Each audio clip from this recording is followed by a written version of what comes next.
Silakan, Kak.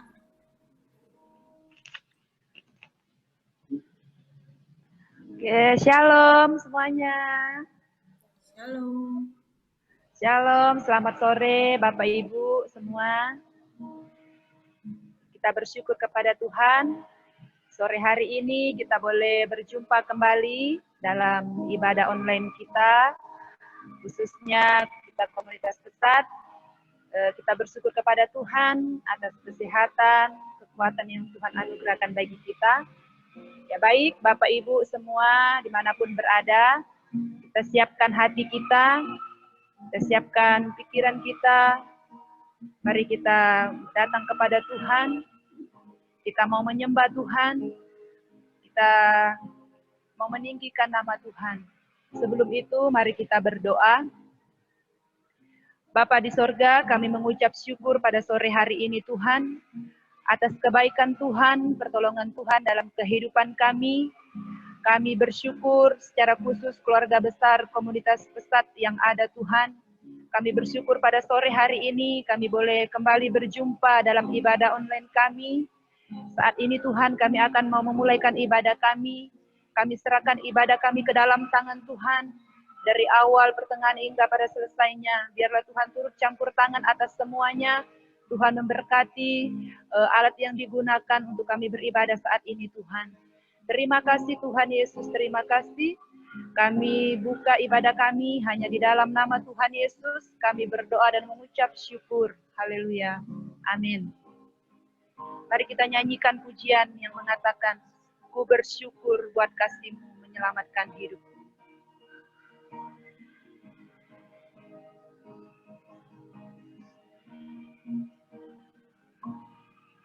Ku bersyukur buat kasih-Mu menyelamatkan hidupku, oh Yesus, Tuhan dan Rajaku.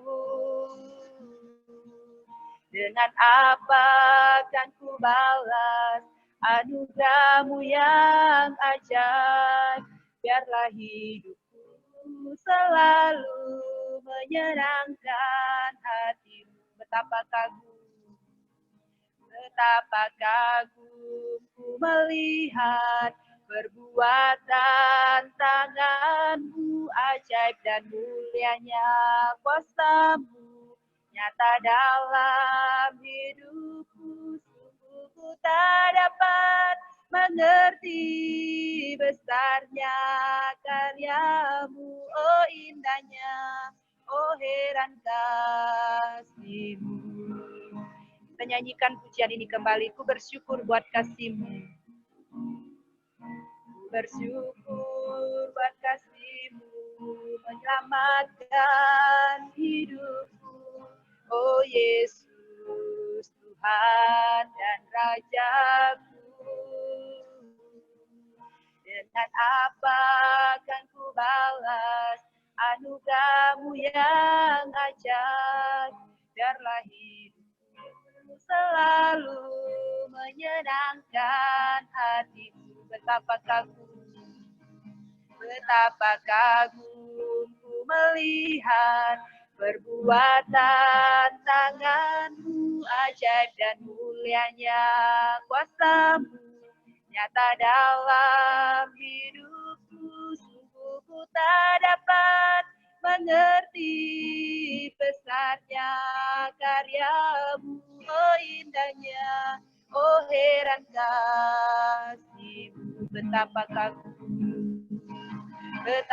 kagum ku melihat perbuatan tangan-Mu, ajaib dan mulianya kuasa-Mu nyata dalam hidupku. Sungguh ku tak dapat mengerti besarnya karya-Mu, oh indahnya, oh heran kasih-Mu, oh indahnya. Oh indahnya, oh heran kasih-Mu, oh indahnya. Oh indahnya, oh heran kasih-Mu. Mari kita sembah Tuhan. Haleluya. Glory, kami bersyukur. Terima kasih Yesus. Glory, glory bagimu Yesus. Betapa kami kagum akan kasih-Mu Tuhan. Haleluya. Haleluya. Kami bersyukur Tuhan. Kami bersyukur. Allah kami yang ajaib. Allah kami yang luar biasa.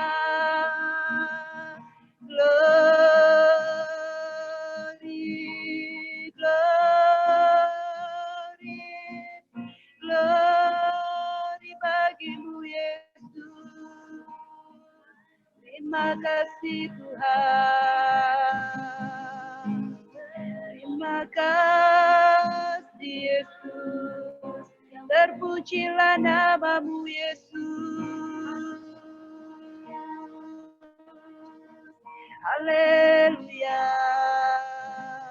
Haleluya.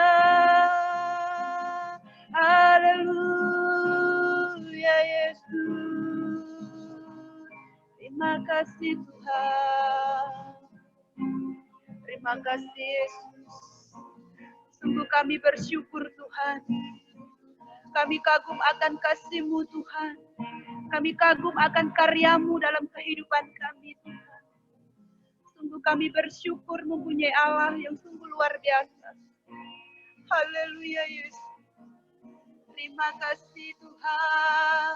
Terima kasih Yesus. Allah yang ajaib. Allah yang luar biasa. Terpujilah namamu. Terima kasih Tuhan. Terima kasih. Saat ini Tuhan, kami mau lebih lagi menikmati hadirat-Mu Tuhan. Bentar kami akan mendengarkan firman-Mu. Mari Engkau urapi setiap hati kami, pikiran kami Tuhan. Haleluya Yesus. Ku bersyukur Bapa, ku bersyukur Tuhan. Ku bersyukur Bapa. Ku bersyukur Tuhan. Buat kasih setiamu di dalam hidupku. Ku bersyukur.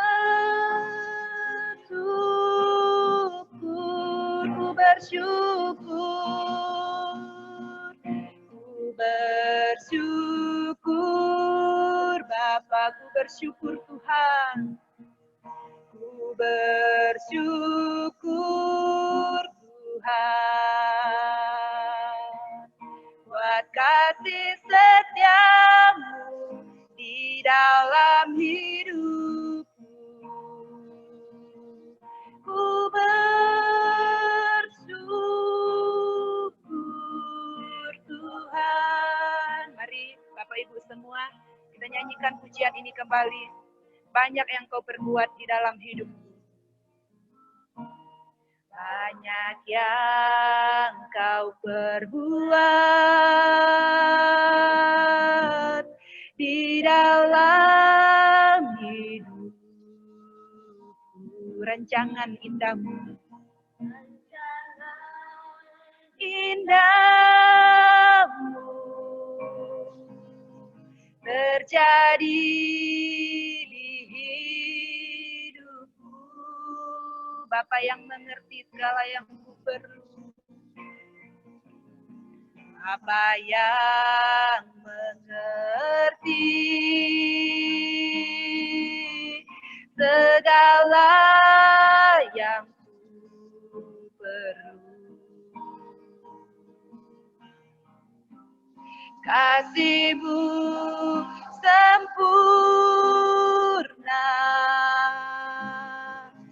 nyata dalam hidupku. Ku bersyukur Bapa, ku bersyukur Bapa, ku bersyukur Tuhan buat kasih setiamu di dalam hidupku. Ku bersyukur Bapa, ku bersyukur Bapa, ku bersyukur Tuhan buat kasih setiamu di dalam hidupku. Ku bersyukur Tuhan, ku bersyukur Bapa, ku bersyukur Bapa, haleluya. Ku bersyukur Tuhan buat kasih setiamu di dalam hidupku. Ku bersyukur, ku bersyukur, ku bersyukur Bapa, ku bersyukur Tuhan buat kasih setiamu di dalam hidupku. Ku bersyukur Tuhan, ku bersyukur Tuhan, ku bersyukur Tuhan, ku bersyukur Tuhan, syukur Tuhan. Pelayanan firman Tuhan saya serahkan kepada Ibu Suci Ningsih. Mari kita berdoa. Tuhan, penuhi kami dengan kebenaran firman-Mu. Roh Kudus silahkan bekerja dengan leluasa di antara kami. Memenuhi kami sesuai dengan kebutuhan rohani kami masing-masing. Berdoa supaya Logos menjadi remah dalam hidup kami. Dan kami punya kesempatan menjadi pelaku firman Tuhan. Menyerahkan semuanya di dalam kuasa tangan Tuhan Yesus. Berkati kami Tuhan, dan biar pekerjaan Tuhan dinyatakan di antara kami. Kami berserah penuh kepada Tuhan, biar serangkaian kebersamaan kami sore hari ini memuliakan Tuhan. Kami bersyukur dalam nama Tuhan Yesus. Kami menyambut firman-Mu. Haleluya. Amin. Salam sejahtera untuk saudara sekalian, kita semua. Dari ujung barat sampai ujung timur. Biar kiranya damai sejahtera Tuhan betul memenuhi kita. Salah satu efek dari pandemi adalah kita lebih sering jumpa. Meskipun tidak di dunia nyata, tapi di dunia virtual. Tapi biar kasih kita tak terpisahkan oleh segala situasi dan kondisi. Oke, saudara sekalian, kita sama-sama mau belajar sore ini. Mari kita merenungkan kebenaran firman Tuhan. Saya izin secara khusus, saya akan menyesuaikan tema dengan mengubah sedikit. Saya ingin memberi judul Hidup dengan Rasa Syukur. Saudara, secara khusus nanti saudara masing-masing bisa menyimak dari Lukas 17 ayat 11 sampai 19. Ini satu kisah yang dituturkan oleh Lukas yang tidak ada di Injil yang lain ya. Jadi secara khusus ini dituturkan oleh tabib Lukas ya. Ada sesuatu yang menarik yang berharap itu sesuai dengan apa yang kita pergumulkan hari-hari ini. Salah satu tema menarik yang disampaikan Lukas tentu saja tema perjalanan, karena ada banyak cerita tentang Yesus berjalan dari mana ke mana. Nah, kisah ini ketika Yesus menuju ke Yerusalem, salah satu perjalanannya. Pergi ke Yerusalem yang akhirnya Yerusalemnya itu menolak Yesus. Dikisahkan, kalau saudara nanti baca, silahkan baca masing-masing nanti ya. Ada sekelompok orang kusta yang secara detail disampaikan oleh Lukas jumlahnya 10, dihitung. Pokoknya beritanya sampai ke Lukas, 10 jumlahnya. Orang kusta berkumpul bersama-sama. Siapa orang kusta? Kita sudah tahu dari masa perjanjian lama. Lekat dengan stempel terkutuk, pendosa, dan mereka orang-orang yang harus dijauhi dan harus menjauhi komunitasnya. Pada waktu itu mereka berdiri agak jauh dari orang-orang sehat yang berjalan melintasi tempat mereka berkumpul. Mereka sadar waktu itu harus jaga jarak, ya, jaga jarak. Orang kusta seperti Bapak Ibu saudara tahu, mereka terisolasi secara sosial. Mereka miskin rohat, miskin relasi, bahkan dengan keluarganya sendiri. Jadi sepertinya orang kusta itu sudah mati setiap hari. Jauh dari orang-orang yang mereka kasihi. Hidup segan, mati juga belum saatnya. Mereka setiap hari hanya bisa berharap dari belas kasihan orang lain. Mungkin yang melempar makanan kepada mereka. Atau orang yang memang tergerak hati memberikan makanan karena didorong oleh belas kasihan kepada manusia, tapi menjadi sepertinya seolah-olah, maaf kalau saya keterlaluan, setengah manusia. Karena mereka tidak tidak layak lagi disebut sebagai manusia yang bebas ada dalam komunitas. Mereka hanya bisa berharap dari belas kasihan orang lain. Mereka nggak punya daya memperjuangkan hidupnya sendiri. Ya mungkin saja pada waktu itu karena Yesus sudah terkenal, mereka sudah pernah mendengar tentang Yesus yang menyembuhkan orang kusta lain. Banyak mukjizat lain yang mereka pernah dengar. Jadi pada waktu itu mereka berteriak minta dikasihani oleh Yesus.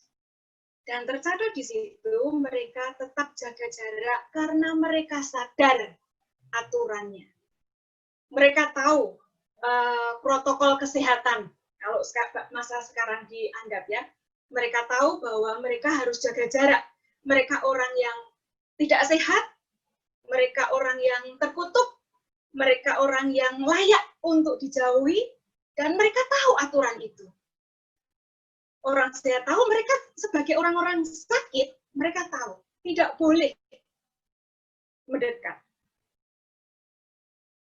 Ada harapan ketika mereka berteriak minta tolong, minta dikasihani oleh Yesus. Nah, kemudian kita tahu, Yesus melihat pada orang-orang kusta itu. Pada ayat yang berikutnya, yang ayat 14, kalau kita bisa cek, ayat 14, Yesus itu tidak pernah bilang, dan seterusnya 14, 15, Yesus tidak bilang, engkau akan sembuh dan sebagainya. Yang jelas, Yesus hanya bilang, pergi perlihatkan dirimu pada imam-imam. Yesus mengikuti prosedur yang berlaku, bahwa yang punya kewenangan menyatakan kesembuhan itu adalah imam-imam. Saya ketika membaca ini, saya menjadi terheran-heran ketika Yesus mencontohkan, bahkan untuk melakukan itu pun Yesus juga mempersilahkan bahwa yang bisa memberi stempel orang ini layak masuk lagi dalam komunitas danda itu adalah para imam. Tapi memang pada waktu itu Tuhan Yesus tidak bilang kau akan sembuh dan sebagainya. Tapi kita lihat bahwa penyandang kusta pada saat itu mungkin sudah punya iman untuk percaya. Tidak ada protes waktu itu dan mereka segera berlalu mematuhi Yesus untuk menunjukkan diri pada imam-imam. Ada jeda waktu antara mereka akhirnya sembuh dalam perjalanan dengan ketika mereka oke terhadap kata-kata Tuhan Yesus yang pergilah, perlihatkan dirimu pada imam-imam. Proses perjalanan ini yang membuat kesembuhan terjadi secara ajaib. Bukan hanya ketaatan, tetapi iman yang diletakkan pada waktu itu oleh mereka bersepuluh, membuat kesembuhan terjadi secara ajaib. Saya membayangkan situasinya dalam perjalanan, entah saya tidak tahu karena tidak tertulis di kitab Lukas, mereka berapa lama jaraknya dari Tuhan Yesus, berapa menit atau berapa jam jarak, sehingga kemudian mereka mendapati. Mereka sembuh, ada euforia, sukacita luar biasa. Mereka melompat, mereka berseru gembira. Bisa jadi mereka membayangkan kesengsaraan sudah berlalu. Kerinduan yang bergelora kepada keluarga, dan mereka bisa balik ke komunitas yang sehat, mungkin bisa segera akan dinikmati lagi. Mereka sangat yakin, mereka lihat tangannya, kakinya, tubuhnya, tanda-tanda kusta hilang dari tubuh mereka. Jadi mereka yakin sekali bahwa stempel sehat akan diberikan atas pemulihan hidup mereka. Semua akan kembali normal, ada normal baru. Tidak tahu mereka sudah berapa lama menjadi penyandang kusta. Tapi yang jelas, antara ya dan tidak, mereka pasti membayangkan bahwa akhirnya mimpi buruk, bahwa mereka akan seumur hidup menjadi penyandang kusta itu berakhir. Mimpi buruk dalam hidup mereka mungkin segera diikuti oleh normal baru yang bisa mereka nikmati. Kita lihat di Alkitab tercatat beberapa tokoh yang tercatat kena kusta. Misalnya yang terkenal, Miriam, akhirnya sembuh setelah beberapa waktu. Gehazi nggak ada catatannya, dia sembuh atau tidak. Mungkin tidak sembuh, ya. Tapi Raja Usia, salah satu raja yang pernah menjadi raja di Israel, bahkan dia tercatat sampai mati ada di pengasingan sebagai penyandang kusta. Kemungkinan itu bisa terjadi kepada mereka. Orang-orang yang merasa tertekan, tertindas, terkucil, dan segala macam ketidakmungkinan yang lain. Saudara sekalian, tapi tiba-tiba ya dalam perjalanan itu ketika mereka sudah gembira, mungkin kita hanya bisa mengira-ira. Mereka cepat-cepat mencari imamnya masing-masing untuk menyatakan stempel itu dan kemudian berbaur dengan masyarakat. Atau entah apa, mereka langsung merancang acara-acara tertentu untuk menyatakan rasa gembiranya.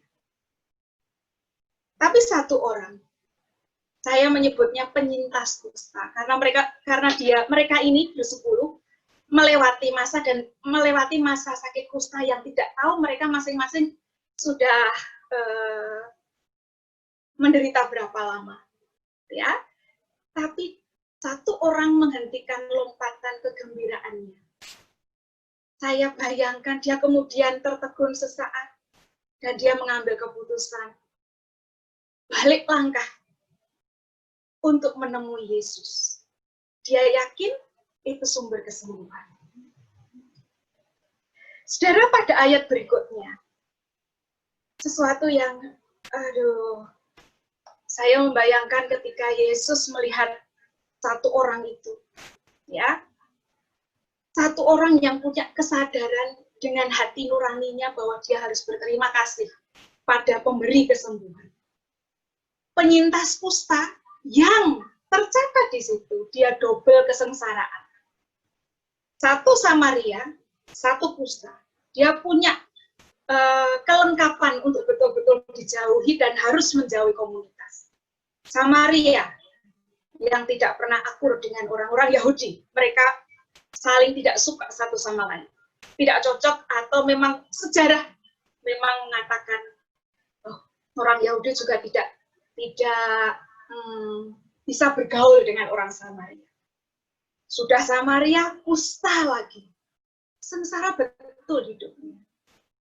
Tetapi di kisah itu tadi ajaibnya adalah memang tidak disebut 9 orang lain itu apakah bangsa Yahudi. Tapi kalau dari kalimatnya Tuhan Yesus, secara implisit kemungkinan orang Yahudi besar sekali. Bahkan ada yang meyakini mereka pasti orang Yahudi. Karena disebut dengan cara yang berbeda oleh Tuhan Yesus. Ketika mengatakan orang Samaria ini orang asing. Ya, jadi kemungkinan. Penyintas kusta yang double kesengsaraan dipenuhi rasa haru yang demikian luar biasa karena pertolongan Yesus. Dia tersungkur, mengucap syukur dengan luar biasa.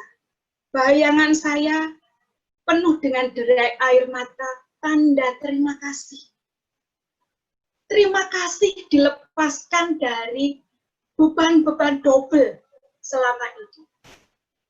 Hanya memang catatan menariknya adalah ternyata sengsara itu bisa menyatukan orang.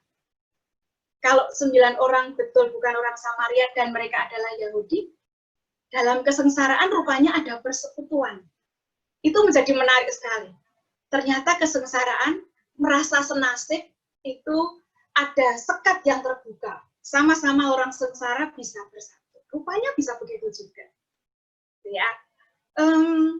Tapi yang jelas, satu orang yang disebut orang asing oleh Tuhan Yesus, itu datang kembali kepada Tuhan Yesus. Pertanyaan Tuhan Yesus di ayat 17 dan 18 itu menjelaskan bahwa 9 mantan kusta, nah gitu ya, dia juga, mereka 9 itu penyintas juga, mereka juga bertahan dan kemudian mereka sembuh, mereka melewati sama-sama masa penderitaannya. Penyintas kusta yang 9 itu tidak pernah kembali kepada Yesus untuk bersyukur dan berterima kasih. Mereka mungkin kalau di masa sekarang ya sudah sibuk pansos, panjat sosial. Mereka sudah menyampaikan kesukacitaannya, sudah lewat sengsaranya. Mereka sudah merencanakan berbagai acara, disorot sana-sini. Sudah melewati masa kesengsaraan dan memulai peristiwa baru dalam hidupnya. Saya mau mengutip salah satu istilah sempat saya pernah mendengar dulu. Pendeta Stephen Tong pernah bilang, orang yang sudah kehilangan rasa terharu. Jadi hilang rasa terharunya. Sehingga nggak bisa berterima kasih lagi. Itu kalau Pendeta Stephen Tong bilang, itu seperti binatang. Manusia yang seperti binatang kalau sudah tidak punya keterharuan di dalam dirinya. Manusia yang kehilangan rasa terharu, itu seperti binatang. Tapi kemudian saya, karena saya juga suka pada binatang, saya juga tahu bahwa ada loh binatang-binatang yang tahu berterima kasih. Ada banyak kisah dan saya ngikutin banyak, ada apa istilahnya itu, binatang-binatang yang Mungkin tidak dengan akal sehat, akal seperti yang dimiliki manusia, tapi sepertinya menyatakan juga terima kasih. Makanya kalau ada orang yang tidak tahu berterima kasih, tidak tahu bersyukur, mungkin saja, mohon maaf kalau itu terlalu kasar, bahkan lebih rendah daripada binatang. Jadi kita tahu bahwa yang 9 orang bukan orang yang tidak tahu tata krama. Tidak. Yang 9 orang yang tidak kembali itu tahu persis manner atau sopan santun. Apa buktinya? Pada waktu minta, dikasihani, mereka tahu bahwa mannernya, sopan santunnya tidak boleh dekat dengan Yesus. Ya, tidak boleh.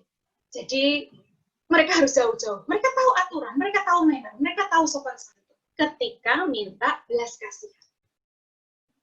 Jadi semestinya ketika mereka ditolong, dibantu, diberi kesembuhan, seharusnya wajar untuk menyampaikan terima kasih. Mari kita lihat hari-hari ini. Mungkin ada banyak orang yang mulai kehilangan rasa terharu. Ditolong, tapi malah marah-marah kepada yang memberi penolong. Misalnya kalimatnya apa? Diberi, malah protes. Kenapa kok ngasih saya sedikit? Kan keluarga saya banyak. Kan saya punya banyak kebutuhan. Kenapa kok dikasih sedikit? Ketika ditolong, mengapa terlambat menolong? Kenapa enggak tolong dari dulu-dulu?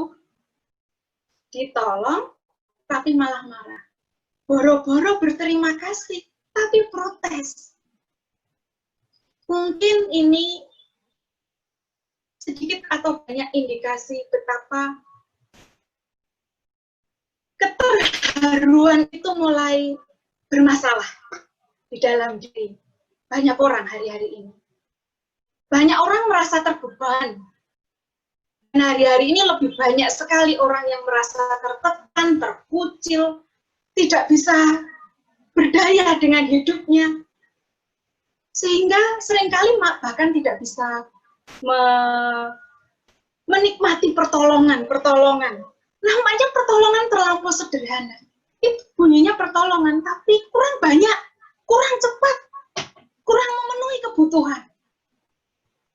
Betapa rasa terharu ditolong itu, rasa bersyukur itu menjadi masalah banyak orang hari-hari ini.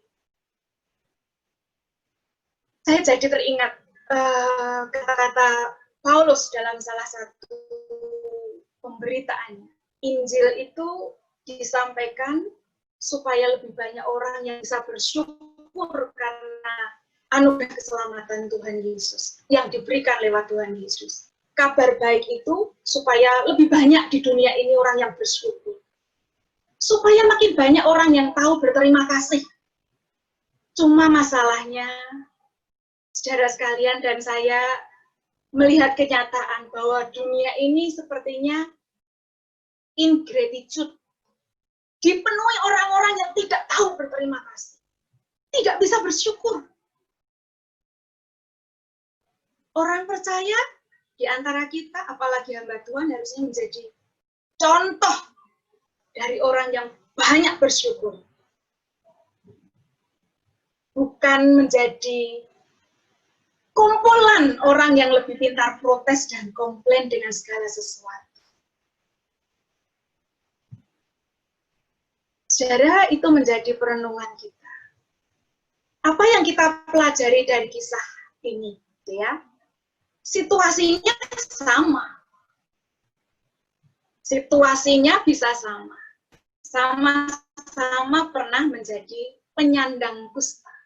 Sama-sama pernah dalam penderitaan. Tapi bisa menunjukkan respon yang berbeda. Dan sedihnya 9-1. 9 penyintas kusta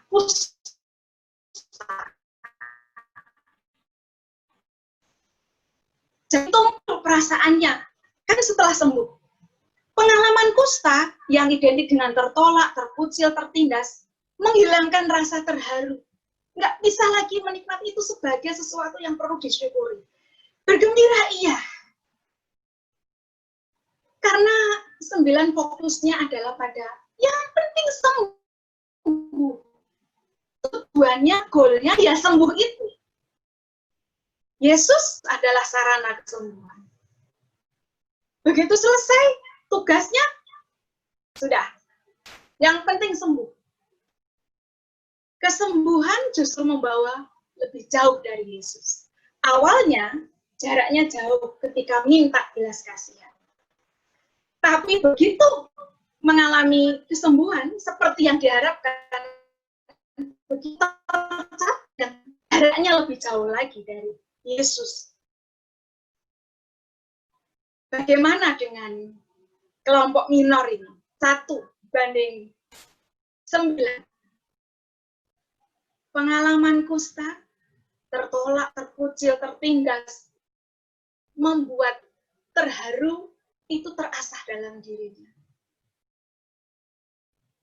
Betapa baiknya Tuhan ketika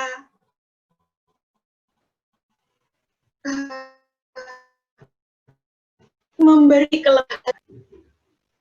Fokusnya pada pemberi solusi. Tuhan Yesus, maka menghentikan teriakan gembira dan balik kepada sumber. Kesembuhan itu membawa lebih dekat kepada Yesus. Tersungkur, berterima kasih. Mungkin ya, karena penderitaannya kan double-double. Orang dengan penderitaan yang luar biasa mungkin lebih bersyukur. Jadi saya juga berpikir, kalau orang susah untuk mengucap syukur, jangan-jangan kurang menderita. Jangan-jangan tidak cukup penderitaan itu untuk menumbuhkan rasa syukur. Karena tumpul, keterharuannya kemana? Diberi bantuan terlalu kecil di matanya, tidak cukup untuk bisa bersyukur. Masalahnya orang-orang yang sudah tumpul atau keterharuannya hilang, mau diberi seberapa banyak pun juga tetap tidak bersyukur. Selalu akan kurang. Hanya untuk mencapai standar yang bisa disyukuri, luar biasa tuntutannya. Saudara, saya berpikir, kalau kita lihat ya, kita ini sedang ngajarin, saya ingin mengkaitkan dengan apa yang sedang kita lakukan sama-sama. Kita ingin punya generasi yang bisa berterima kasih. Maka kita semua berupaya begitu rupa untuk ngajarin anak ini berterima kasih. Mungkin di bangku kuliah, training, seminar, bentuk apapun juga, belajar sendiri, kita juga ngajarin anak-anak. Anak sendiri, anak-anak yang Tuhan titipkan, anak-anak yang kita yakini menjadi generasi pemimpin pemurid, pasti salah satu agendanya adalah membuat mereka menjadi pribadi yang bisa berterima kasih, bisa bersyukur. Caranya gimana? Menunjukkan teladan, bukan perintah. Ayo terima kasih, terima kasih. Anak-anak sering marah kalau dipaksa. Tapi dunia pendidikan ngajarin anak berterima kasih itu harus menunjukkan teladan. Orang dewasa harus juga berterima kasih pada anak ketika anak mengerjakan hal yang baik dengan makna yang luar biasa. Harus mengajarkan terima kasih dengan tulus. Mengingatkan anak kalau lupa.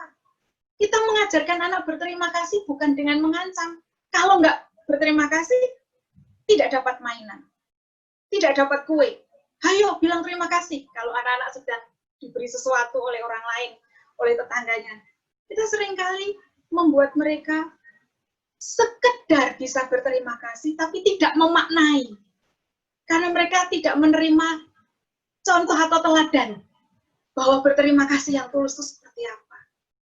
Bahkan mereka, anak-anak, mungkin jarang menerima terima kasih dari guru, orang tua, dan sebagainya, ketika mereka mengerjakan hal-hal yang patut didukung dengan mengatakan terima kasih, kamu sudah mengerjakan hal yang baik, bisa menolong teman. Saudara, itu yang sedang kita perjuangkan. Saya pernah lihat di satu TK begitu ya, tidak perlu disebutkan karena Tuhan beri kesempatan untuk lihat itu. Satu ketika satu guru ini meminta anak untuk berterima kasih dengan mengatakan begini, ayo bilang terima kasih karena sudah diberi mainan oleh ada orang yang memberi mainan. Ayo cepat terima kasih, kalau enggak nanti mainannya nggak jadi dikasih. Menerima ancaman yang sedemikian, anak itu bahkan membuang mainannya. Tidak mudah memang mengajari anak-anak untuk berterima kasih, apalagi kalau tidak mendapat teladan. Pakai tangan manis. Apa tangan manis untuk menyebut tangan kanan? Padahal bukankah tangan sama baiknya? Nah, hal-hal yang demikian adalah hal yang sangat teknis. Dan itu sebenarnya bisa menolong orang untuk belajar berterima kasih di kemudian hari. Setahu saya, rasa bersyukur itu dibangun dari rumah. Setelah rumah, guru-guru yang secara awal, guru untuk pendidikan anak usia dini, begitu berperan untuk anak-anak itu tumbuh menjadi pribadi yang tahu berterima kasih. Tapi yang utama kita tahu, mereka harus lihat dari kita. Kita yang tahu berterima kasih, misalnya begini nih, kalau anak-anak kadang-kadang itu masih perlu SOP, gitu ya. Nanti kalau bilang berterima kasih dalam kondisi baik ya, lihat matanya sama pemberi. Lihat, bilang terima kasih, dan kalau perlu salam. Terima kasih sudah memberi kue. Saudara sekalian, kita senang kalau anak-anak kita tahu berterima kasih. Kita senang kalau apa yang kita ajarkan itu diikuti oleh anak-anak. Ada anak-anak yang karena dipaksa berterima kasih, bahkan terima kasih dan tidak melihat. Itu juga kita kadang-kadang jengkel. Gitu. Ya itu karena anak-anak selalu lagi-lagi adalah teladannya siapa dan bagaimana kita memberikan teladan. Kita senang dengan anak-anak yang bisa tersenyum ketika bilang terima kasih. Kita ingin anak-anak bisa begitu. Bagaimana dengan kita? Apakah kita mengerjakan hal yang sama? Berterima kasih kita ketika diberi. Bersyukur ketika kondisi berubah lebih baik. Saudara sekalian, di akhirnya, mari kita renungkan. Situasi pandemi COVID-19 ini, realitanya banyak orang ada dalam situasi tertekan, terkucil, terpencil, tertindas, hampir tidak ada harapan. Mungkin itu bukan saudara dan saya saat ini. Tapi mungkin kita mendengar orang-orang dengan kesulitan demikian. Atau bahkan kita sendiri sebetulnya sudah ada dalam kondisi begitu. Mau main, nggak bisa. Jalan-jalan, terkendala, macam-macam. Dan situasinya sepertinya bukan makin baik, tapi makin tidak baik. Angka COVID positif makin tinggi. Terlampau banyak, dan segala macam. Banyak alasan untuk sungut-sungut. Kita bisa tiap hari komplain pada pemerintah, bahkan protes pada yayasan, marah pada saudara, dengan teman yang tidak mau mengerti, tidak mau peduli. Kalau toh muncul pertolongan, kalau itu terlalu sederhana, bahkan kita tidak punya alasan untuk berterima kasih. Sudah menjadi salah satu jawaban doa. Seringkali rasa tidak puas itu menguasai. Bahkan kita protes pada yang memberi berkat atau menolong kita. Kenapa hanya sedikit? Kenapa lama? Ini tidak cukup. Saudara, hidup yang dipenuhi rasa syukur harus kembali kepada yang kita bahas kali ini, yang menjadi contoh adalah mari kita melatih kepekaan pada kondisi yang seperti ini, biar rasa-rasa tertekan dan segala macam itu membuat kita lebih dekat kepada Tuhan Yesus. Kita tahu Tuhan Yesus menunggu rasa syukur dari hidup kita. Terima kasih Tuhan, hari ini bisa makan dengan baik. Hari ini kondisi tubuh sehat. Terima kasih untuk pemeliharaan. Terima kasih tidak kelaparan. Terima kasih masih bisa berbagi kepada sesama. Menjadi pilihan kita, mau masuk di golongan 9 penyintas kusta, atau satu orang yang berani berbeda, mengambil keputusan kembali kepada sumber segala yang baik. Selalu ada alasan untuk kita bersyukur setiap hari. Dan kita tahu Tuhan Yesus menanyakan, bukankah kita sudah ditolong hari ini dengan macam-macam bentuknya? Mana? Tidak ada yang kembali untuk berterima kasih. Jangan sampai yang berterima kasih malah orang-orang yang seharusnya kita harusnya lebih berterima kasih oleh karena Tuhan Yesus yang menolong kita tiap hari. Bapak Ibu, bagaimana? Apakah hari ini lebih banyak bersyukur atau lebih banyak tidak bersyukur? Mari kita hidup dengan lebih bersyukur setiap harinya. Tuhan Yesus memberkati dan kita segera praktek.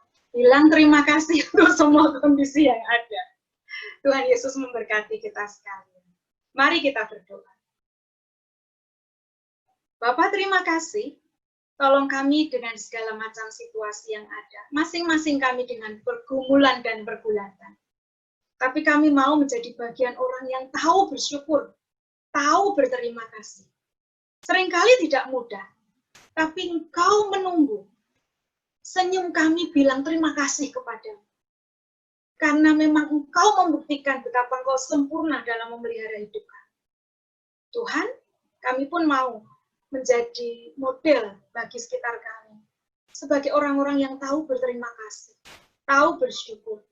Karena kami tidak mau menjadi beban dunia ini. Dunia yang tidak tahu berterima kasih. Dan makin lama dipenuhi dengan teriakan. Tidak bisa bersyukur. Terima kasih Tuhan. Biar itu menjadi perkara baik dalam hidup kami. Terjemahkan apa yang Tuhan mau. Kami bersyukur untuk kebenaran firman Tuhan. Dalam nama Tuhan Yesus kami sudah berdoa. Amin. Saya kembalikan.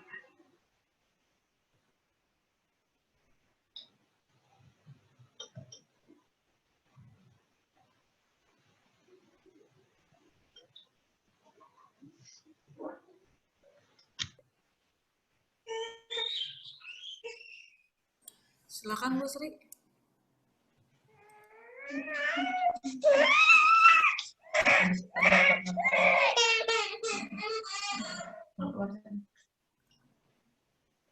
Ya.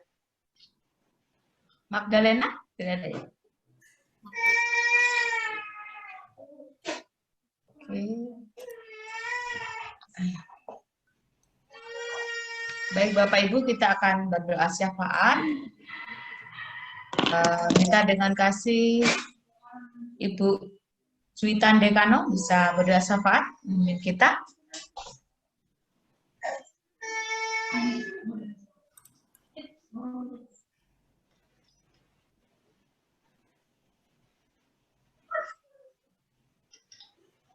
Ibu saudara-saudari yang diberkati Tuhan, bersih kita semuanya berkati oleh kebenaran firman Tuhan yang mengajarkan kita untuk bersyukur dengan segala sesuatu Tuhan yang berikan bagi kita, bagi pelayan kita.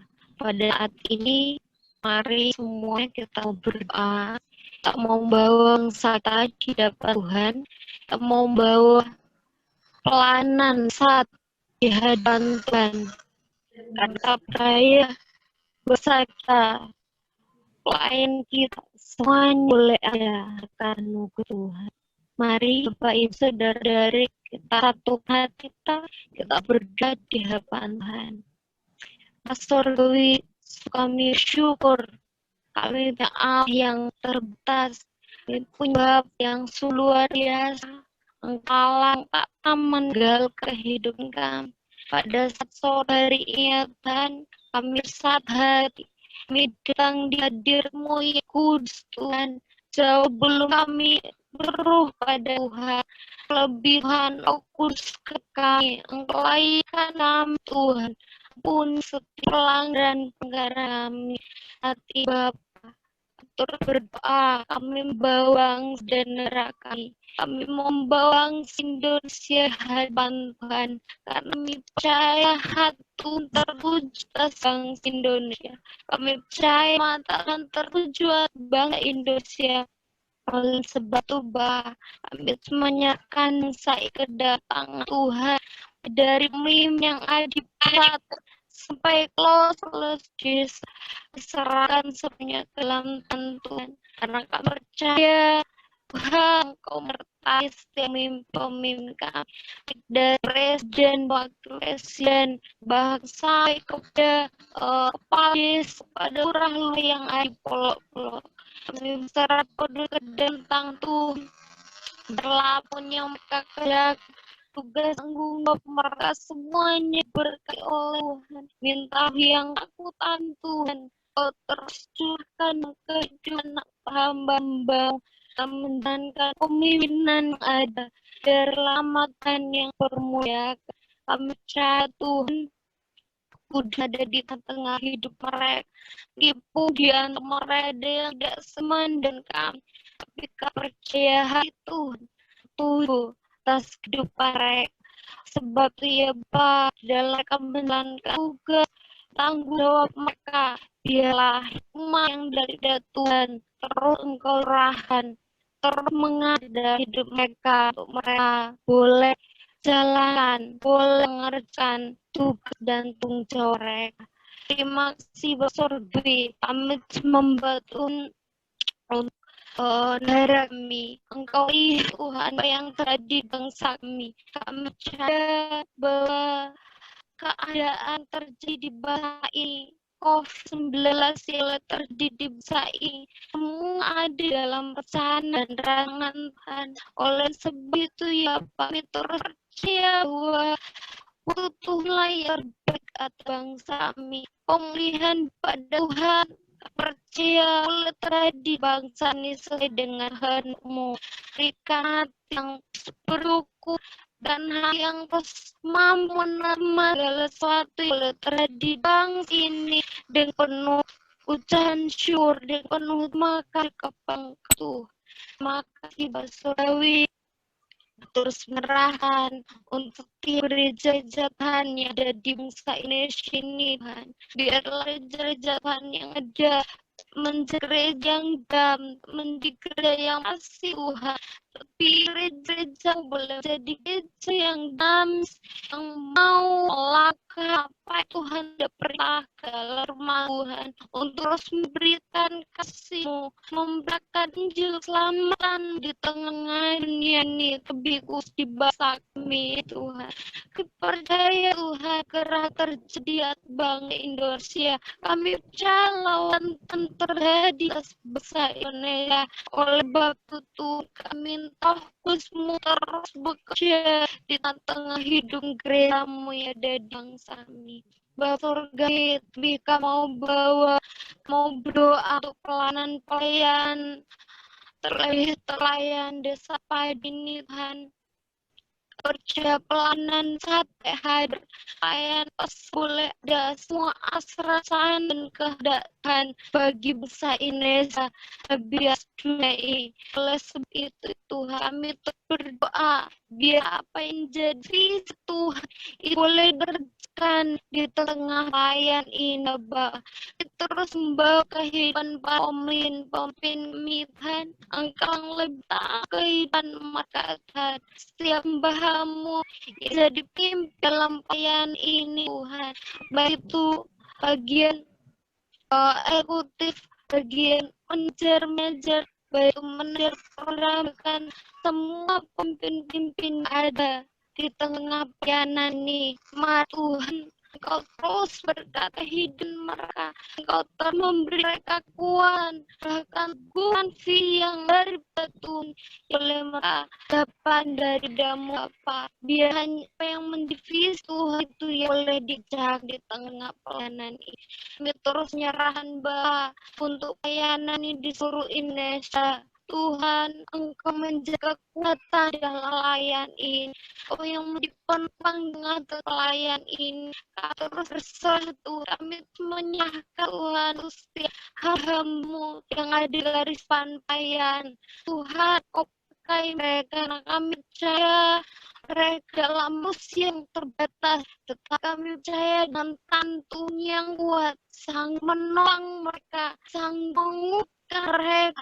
Siap problem apapun yang jadi di tengah pelayanan, semua boleh lewati, semua karena anugerah dan tolong Tuhan. Kira bersama ini baik, keras hati yang penuh dengan tanggung jawab, panggilan teguh di dalam melayani Engkau, sehingga setiap uji cobaan apapun yang datang, mereka kuat, tetap kokoh untuk melayani Tuhan, membawa pelayanan ini untuk memulihkan Tuhan.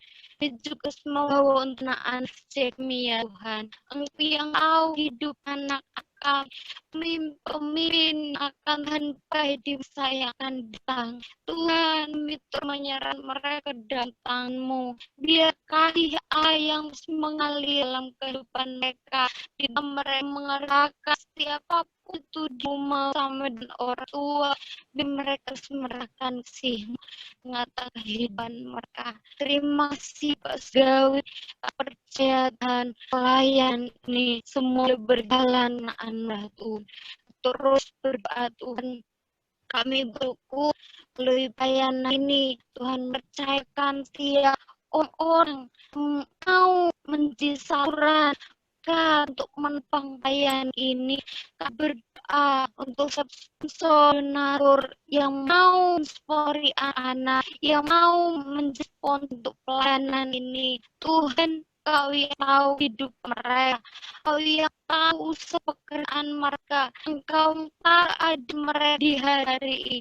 Hari ini mereka yang tulisan. Mari Tuhan, kami tabaskan sentuhan atau hidup mereka, sehingga masalah yang menghadapi, kesulitan yang menghadapi semua dibukan Tuhan. Kami percaya Kau punya Tuhan aja, punya Tuhan yang selalu percaya untuk menolong ya pahammu yang dia melakukan hati untuk nopang layan ini Bab. Terima kasih, kami bersyukur Tuhan, kami terus nyerah pelayan ini ke dalam tangan apa yang dikerjakan di mama pani ini, dari Tuhan sampangan, sehingga semuanya bisa jalan dengan baik. Maka Tuhan, kami bersyukur untuk pelayanan ini, kami bersyukur panggilan, kami bersyukur dan untuk tempat Tuhan kan kami untuk melayani bersama pelayanan bersama. Terima kasih segala jangan syukur bagi Mamu di dalam Tuhan Yesus kami berdoa dan bersyukur. Haleluya. Amin.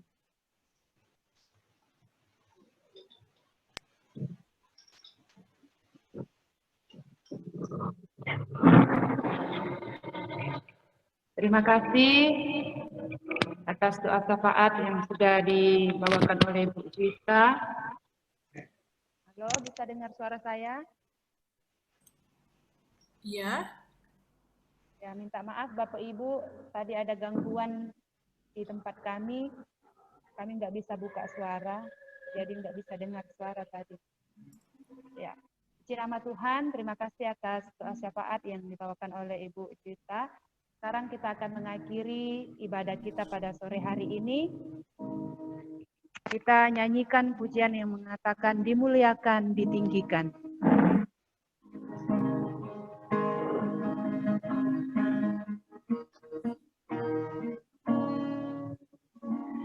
Dimuliakan, ditinggikan.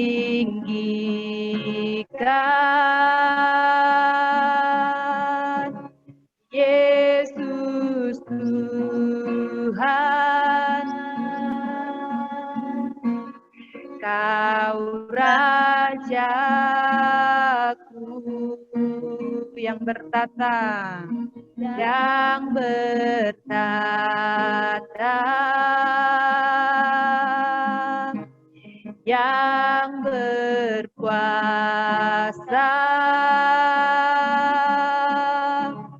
Yesus Tuhan, Kau Rajaku, dimuliakan, ditinggikan, dimuliakan, ditinggikan, Yesus Tuhan, Kau Rajaku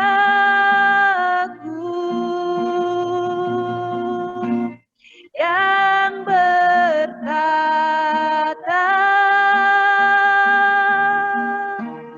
yang berkuasa,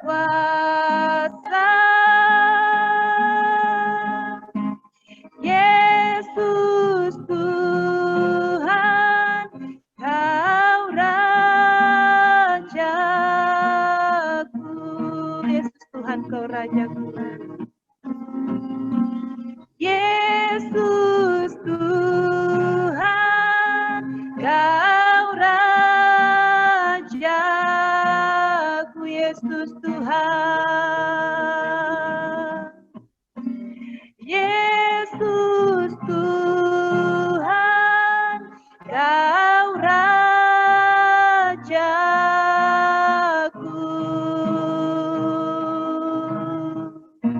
Doa penutup atau doa berkat saya serahkan kembali kepada Ibu Suci Ningsih. Baik, saudara sekalian, mari kita mengakhiri persekutuan kita dengan bersatu hati menerima berkat Tuhan. Berkat kasih karunia dari Allah Bapa, damai sejahtera dari Tuhan Yesus Kristus, serta persekutuan manis dengan Roh Kudus, menyertai saudara sekalian saat ini dan sampai Maranatha, Kristus datang kembali. Haleluya. Amin. Terima kasih. Ibadah kita telah selesai. Tuhan Yesus memberkati.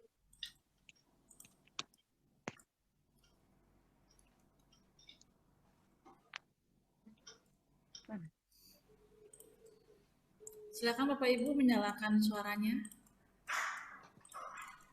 Makasih Bu Suci, Lena, Juwita. Terima kasih semuanya. Terima kasih semuanya. Tuhan memberkati. Terima kasih.